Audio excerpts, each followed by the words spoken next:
देना चाहिए, इससे भारत पर क्या असर पड़ेगा, इसको हम समझते हैं। देखिए जो इजराइल और फिलिस्तीन है ये मिडिल ईस्ट में आते हैं सब। मिडिल ईस्ट एशिया का लास्ट हो जाता है, ये वाला एरिया हो जाता है। तो आप देख सकते हैं भारत से दूरी भी अच्छी खासी है। ये एरिया पूरी तरह से मुस्लिम कंट्रीज के बीच में है यहाँ पर, और यहाँ इजराइल है इसी के बीच में। इसको अगर पास करके हम इस एरिया को देखते हैं यहाँ से, तो आप इस तरह से देखेंगे, ये हमारा इंडिया हो गया, इंडिया से पाकिस्तान, ईरान, उसके बाद ये वाला एरिया आ जाता है इजराइल का। इजराइल इसी में है आपका फिलिस्तीन। हालांकि पहले ये फिलिस्तीन था, उसके ऊपर इजराइल को बसाया गया। तो स्टार्टिंग से वहाँ पर जो कंट्री थी वो फिलिस्तीन थी। हालांकि वहाँ पहले से भी यहूदी लोग रहते थे, बट एक देश का कंसेप्ट उनके पास नहीं था। वो वहाँ रहते थे, बहुत कम संख्या में रहते थे। अब देखिए ये सारे खेल के पीछे ये इंग्लैंड वाले हैं सब। ये ससुरे क्या बोलेंगे सब किसी को नहीं पता है, और हम लोग से बेहतर इनको कौन जानता है। हम लोगों के ऊपर इन्होंने 200 साल तक शासन किया है। जलियांवाला बाग से हत्याकांड से लेकर, चाहे वो फांसी देना हुआ भगत सिंह को, चाहे वो सेलुलर जेल हुआ, हम लोग इनकी पूरी तरह रहन से वाकिफ है। द्वितीय विश्व युद्ध चालू हुआ तो इन लोगों ने कुछ ऐसे सरदर्द दे गए हैं जो दुनिया में कभी खत्म नहीं होंगे।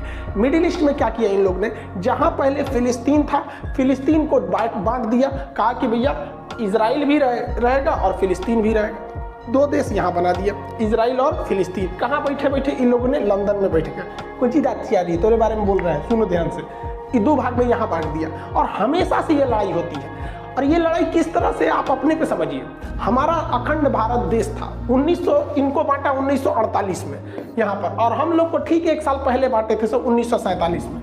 भारत इंडिया था और ये पाकिस्तान। तो इंडिया पाकिस्तान का विभाजन कर दिया सब, और हम लोग के बगल में एक तो बवासीर छोड़ के चला गया सब 1947 में, और अभी ये बवासीर भगंदर हो गया है। आप खुद समझिए, क्या ये लड़ाई हम लोग के बीच की जो इंडिया पाकिस्तान का इंटेंशन है, इतना मतलब बॉर्डर डिस्प्यूट रहता है, खास करके कश्मीर इशू को, टेररिस्ट आतंकवाद को लेकर, कभी सॉल्व होने वाला लगता है? नहीं लगता है। ऐसे ही इन लोगों ने यहाँ किया।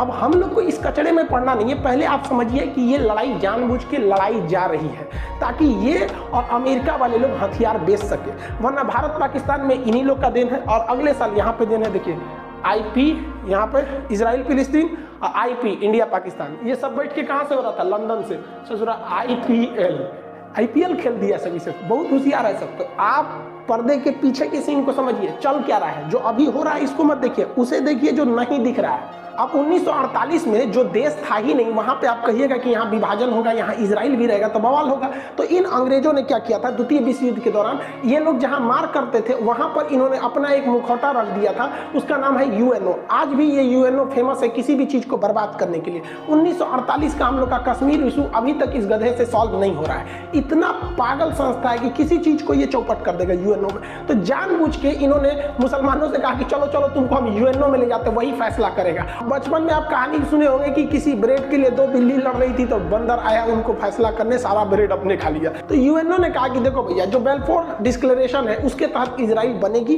और इसने एक मील आयोग को बना दिया, और इसने कहा कि देखो भैया इजराइल बन जाएगा। और इजराइल की स्थापना कर दिया 14 मई 1998 को। इस दिन इजराइल की स्थापना हो गई। जो फिलिस्तीन पूरा फिलिस्तीनियों का था, जो मतलब वहाँ मुस्लिम लोग रहते थे, उसको इन्होंने डिवाइड कर दिया 1948 में।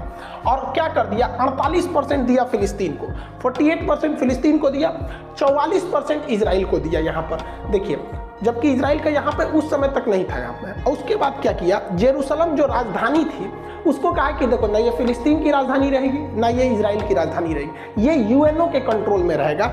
8% का एरिया UNO के कंट्रोल में। जैसे ये बात हुआ, अरब देशों ने कहा कि हम ये होने नहीं देंगे। फिलिस्तीन ने कहा कि ऐसा कभी नहीं हो सकता है, मार होगा। ससुरा स्टार्टिंग स्थापना हुआ, युद्ध चालू हो गया। वो तो भारत भी झेल चुका है। 1947 में आज़ाद हुए, मार हो गया। पहली लड़ाई 1947-48 की थी हम लोग की, वही इसके साथ हुआ।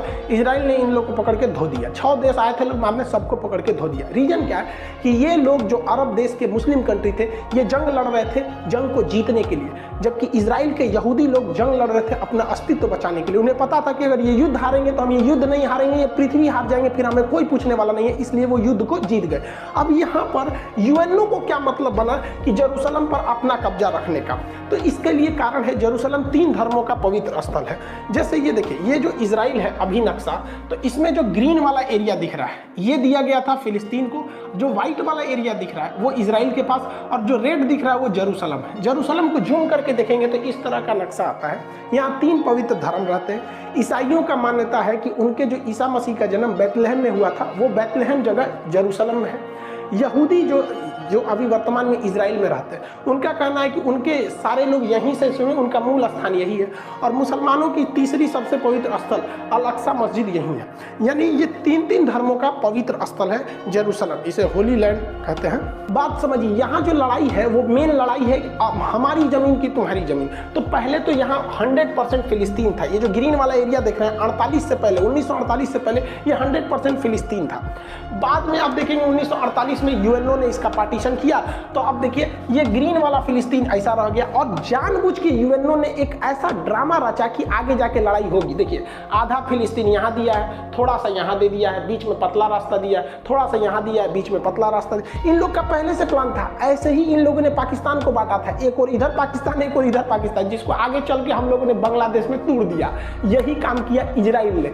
जानबूझ के इजराइल को कहा गया था कि भैया तुम आगे जाके तोड़ोगे तो ये छितरा जाएगा, उधर वो छितरा जाएगा। फिर अगले साल इजराइल ने ऊपर वाला घोट लिया। देखिए इजराइल खत्म, अब फिलिस्तीन यहाँ बच गया, यहाँ बच गया। उसके बाद धीरे धीरे देखिए इसमें भी धीरे धीरे कब्जा करना इजराइल चालू कर दिया। तो इजराइल ले दे के 12% फिलिस्तीन बचा है। तो जो फिलिस्तीन पहले 100% था, अभी वो 12% है और पूरा इजराइल उस पर कब्जा कर रहा है। तो फिलिस्तीनियों का एक तो मेंटली भाई किसी का भी मोरल गिरेगा कि नहीं कि हमारा देश तुम हम ही को पीट रहा है। और इजराइल ने अलग अलग नियम बना रखा है। फिलिस्तीन के लोग हथियार नहीं रख सकते, एयरफोर्स नहीं रख सकते, आर्मी नहीं रख सकते, ये लोग मतलब नेवी नहीं रख सकते, और ये सब कुछ रखता है इजराइल। और जो हमला हो रहा है वो बेसिकली हमला इस गाजा पट्टी से हो रहा है। अभी आगे समझाएंगे, वो भी हमला हो रहा है और वो हमास कर रही है, आर्मी नहीं कर रही है। हमास वहाँ के हिसाब से एक आतंकवादी संगठन है, इजराइल के हिसाब से वो हमला कर रही है, न कि फिलिस्तीन की आर्मी। फिलिस्तीन वालों के पास पत्थर रहता है मारने के लिए, और हमास जो है आतंकवादी संगठन वो रॉकेट मारता है। ओवरऑल आप कंसेप्ट समझिए, इजराइल जानता है कि ये लोग कमजोर देश है, इन्हें उत्तेजना दिलाओ और जैसे ये लड़ने के लिए आएंगे मारो, भयानक जमीन कब्जा लो। और ये लोग समझेंगे नहीं, ये लोग ताव में आ जाएंगे तुरंत। इतना बड़ा था फिलिस्तीन। देखिए फिलिस्तीन समेटते गया, वो काला वाला एरिया जो है वो यहूदी का है, मतलब वो इजराइल है। धीरे धीरे देखिए ये निपट गए, इतनी सा बचे हैं, लग रहा है बस प्रसादी के हिसाब से बचे हैं। देखिए इतना पहले पूरा था, इतना हो गया। अब इजराइल का मेन कॉन्सेप्ट समझिए क्या है। इजराइल कहता है कि भाई फिलिस्तीन वालों को हम तोरा उकसाएंगे, कोचेंगे और तू कोचा जाएगा, तू आएगा पत्थर मार दे, हम फोड़ देंगे, तुमको तबाही करेंगे।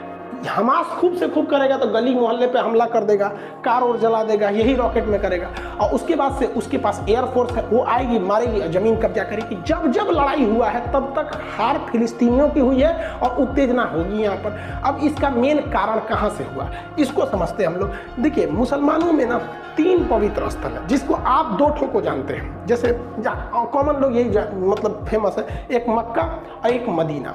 ये 2 दिखता है, हालांकि ये इतना छोटा नहीं है तो बहुत बड़ा। जैसे ये मक्का है, मक्का को देखेंगे तो बहुत बड़ा है ये यहाँ पे। यही जो छोटा सा आपको दिखाया जाता है ये मक्का, जबकि ये इतना बड़ा है।